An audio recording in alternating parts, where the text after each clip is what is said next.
Welcome to this explainer. Here's something that might surprise you.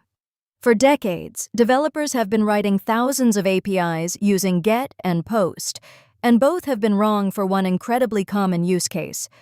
Today we're decoding the HTTP query method. It's the first new standard HTTP method in decades, and by the end of this video, you'll know exactly which method to reach for and why. Let's kick things off with Section 1. HTTP recently gained a brand new method, query. It was formalized in RFC 9530 by the IETF HTTP Working Group. And let that sink in. This is the first new standard HTTP method since HTTP 1.1 was defined decades ago. If query exists, the natural question is, when should we actually use it? To answer that, we need to understand what GET and POST were designed for and where they fall short. Which brings us to Section 2. GET. GET is the retrieval workhorse. It's safe, meaning it doesn't change server state. Idempotent, calling it once or 100 times, gives the same result. Cacheable, browsers and CDNs can store the response, and parameters go right in the URL. For simple retrieval, GET is absolutely perfect. But here's the catch. GET has real limitations. Those URL parameters have a practical length limit.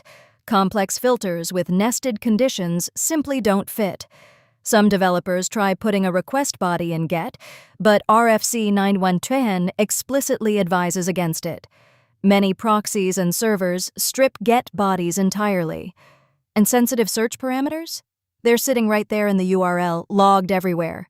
Moving into Section 3. POST. POST is designed to create resources and trigger state changes. It has a request body, it's flexible, and it can carry complex payloads. So here's what happened.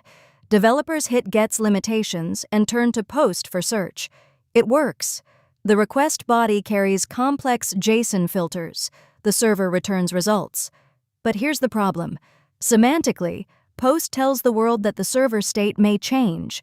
Caches won't touch POST responses. Intermediaries treat POST as write operations. You're using a hammer to turn a screw. It works, but it's wrong.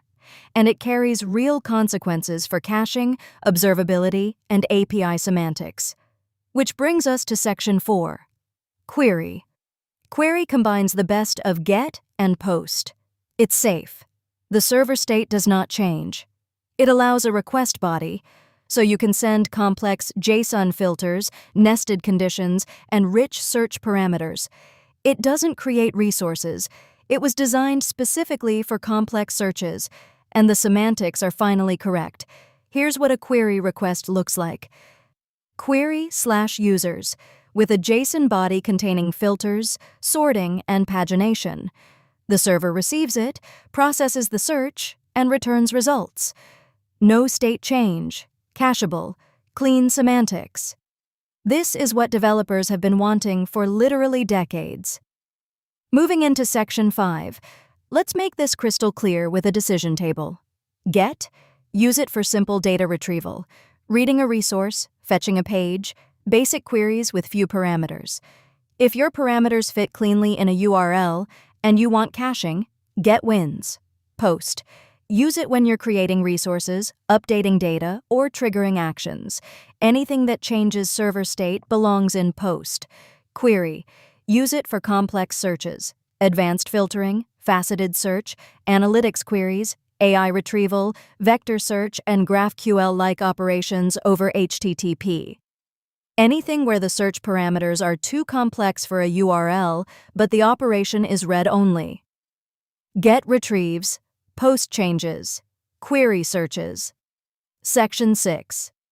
Where does query actually shine?